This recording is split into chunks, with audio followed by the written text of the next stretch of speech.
hard seltzer, that seems to be the direction that the industry is going to continue to head, not just towards hard seltzer, but health and wellness as a core value of the industry. Yeah. What are some other things that you kind of see being important within the industry in the next 3 to 5 years? Yeah. Well, it's actually really interesting because there are two polar opposite things happening in beer right now. And the first one is that better for you category. That's the Mick Ultra, the hard seltzers, the 100 calorie, 4 ABV, whatever it is. Low cal IPAs are hot right now. Lots coming in the market. Well, the other side of that, this reverse bell curve, is that for years there has been a steady increase in average ABV for what's selling. And this goes for craft beer. This goes for non-craft beer. This goes for IPAs, however you want to slice it, the ABV has been increasing. And the average ABV, I know Bart Watson, the chief economist of the Brew Association, was looking at, it's like 6 and change percent. Because so much of this is influenced by the volume of IPAs. But so like better for you on one end of the spectrum. And the example I've been using ad nauseum for the last few months is New Belgium's Voodoo Ranger Imperial IPA. This is a 9% double IPA that is one of the fastest growing brands in the country and has been like flying off the shelves the last few months especially. And it's not just that. I mean, if you look, like Oscar Blues is getting into the line price double IPA game. Cigar City is doing the same. There was this space where it's like the high ABV IPA. Everyone's now trying to come for Voodoo Ranger's lunch a little bit. So what you're saying is that barley wine is life.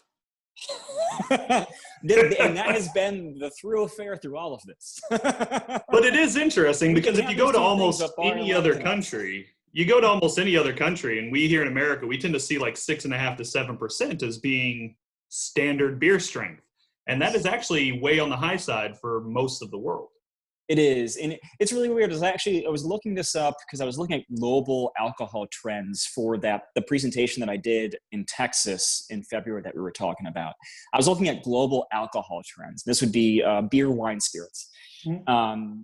And one anecdote jumped out the most for me is that in India, so strong beer, which is anything 7.5% and up, I hope I'm remembering this correctly, is that it makes up 80% of the beer market there.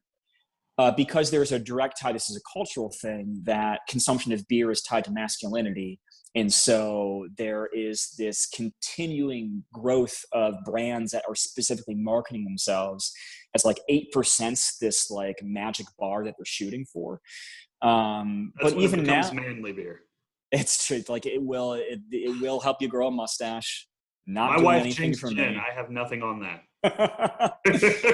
It's really strange because it's like in the US, it's not just beer, but if you look at like the average proof of spirits that have sold, like that's also been increasing in recent years.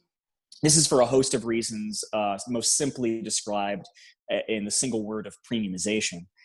People trading up, which is essentially, more money, higher alcohol content. That's simplifying it a lot. But especially right now, there was something I had just written about recently for the Sightlines Premium channel too about cannabis, and the way that may or may not impact the beverage alcohol market, specifically beer, but even looking at it from a perspective of the time we're in with COVID, that, at a time when a lot of states' budgets were already doing pretty bad, that, the ramifications of a pandemic have sapped, unemployment specifically, but coffers elsewhere are being impacted. So all of a sudden, legalization of cannabis, not just for recreational, but even medical use, offers this incredible cash cow that would, start coming in a year or two after sales start. But I talked about it in terms of this, share of buzz, like, with beer, it was, share of stomach. And then when you look at it from the perspective of beer, flavor malt beverages, wine, spirits, the line for better or worse is share of throat, what's taking up the percentage of what you're drinking. And now cannabis is in the mix, and now it's share of buzz, because depending on your spending habits, cannabis is either a complement or a supplement for beer. Michael Ulrich, who is an economist, he's at the Beer Institute and now runs a consultation company, Seventh Point Analytic.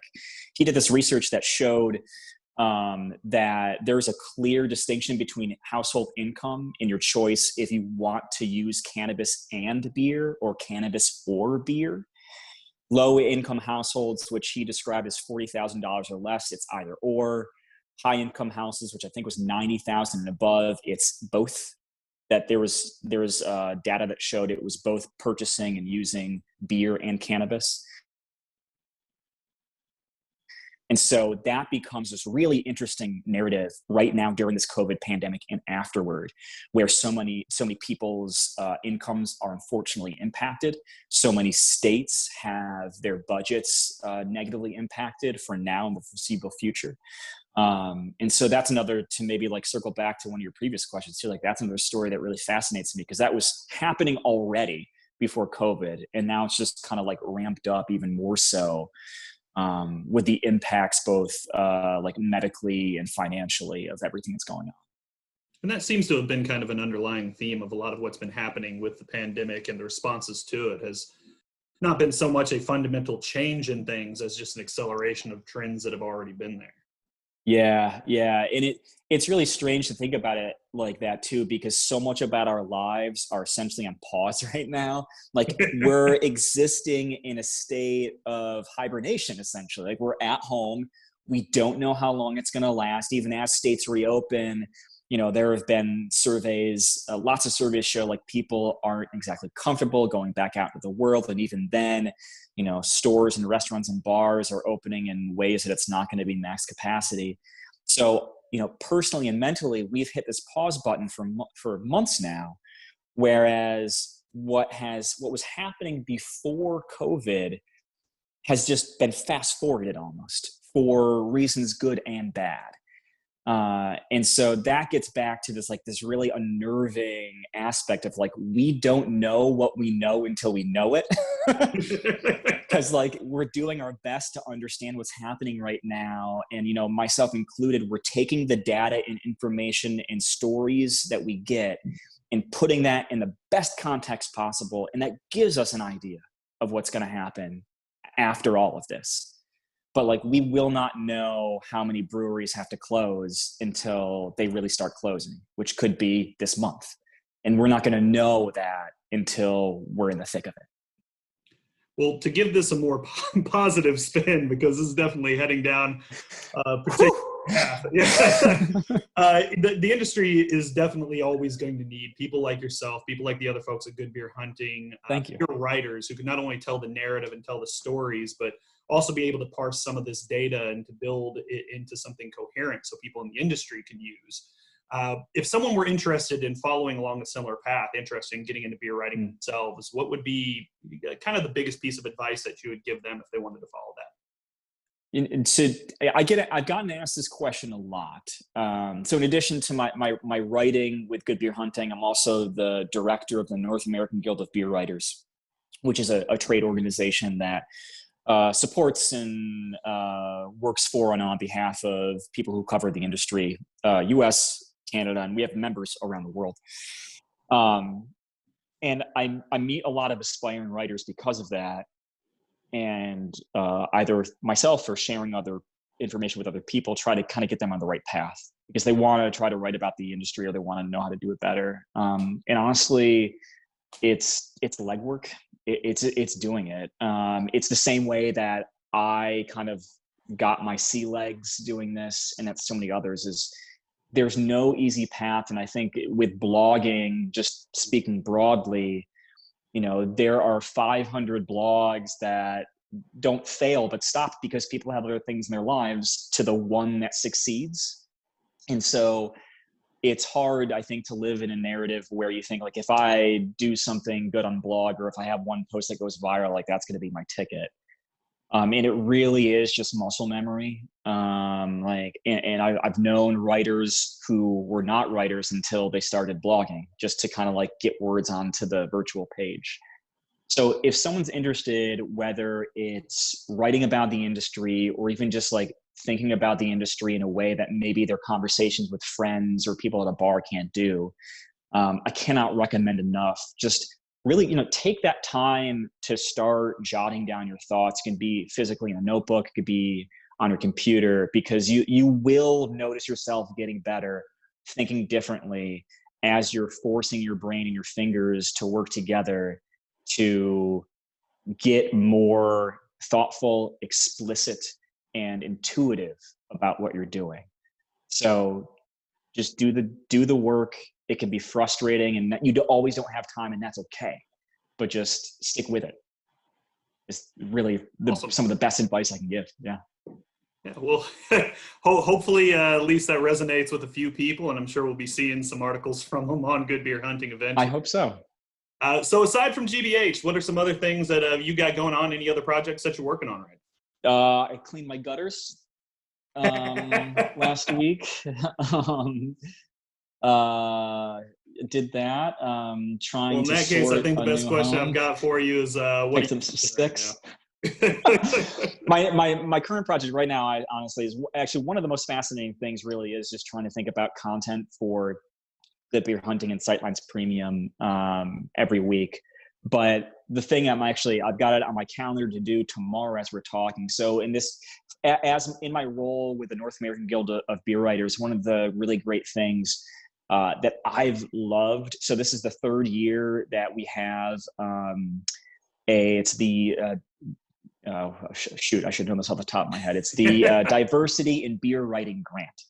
That's fine. Diversity in Beer Writing Grant. And the goal of this, and it originated a few years ago, was to give an opportunity to aspiring writers who maybe had been blogging for a little bit and hadn't had the opportunity to work with editors and get something published on a major platform, was to, one, tell the stories of diversity and inclusion in craft beer in the US, and two, give that opportunity to people who maybe haven't had it yet, especially when it comes to people of color or women. And so I am right now working with writers to try to finalize some of the stories that will hopefully soon appear on craftbeer.com, the editorial website for the Brewers Association. Even amongst all the craziness going on, these are stories that are still super important to tell. And I think the ones that we have coming this year represent different geographic locations around the US, different stories that haven't been told. And so that's something that I help facilitate as an editor. I work in partnership with the folks on the editorial team at craftbeer.com to bring those stories to life. So I'm pumped about it because I get to make new relationships and meet new writers. So I'm going to bridge these last two questions together really nicely, actually, I think. I am super excited about that because that's something I love every year, to be able to share those stories. And what I'm drinking right now, I'm actually drinking Highland Brewing's newest year-round release, their Rising Haze IPA. This is their first year-round New England style IPA. That I'm kind of pumped about, because it's one of these beers, like if you go to the grocery store, Sam Adams, New Belgium, Sierra Nevada, Hazy Little Thing, like they've all got their version of New England style IPA. And I'm pumped to have a North Carolina born one that I'll find all the time. And I love the people at Highland too. They're really, really great. And this has been a long time coming for them. So I'm super excited to have that in my fridge. Awesome. Well, thank you so much for being on here, Bryan. To everybody watching at home, we appreciate you tuning on in.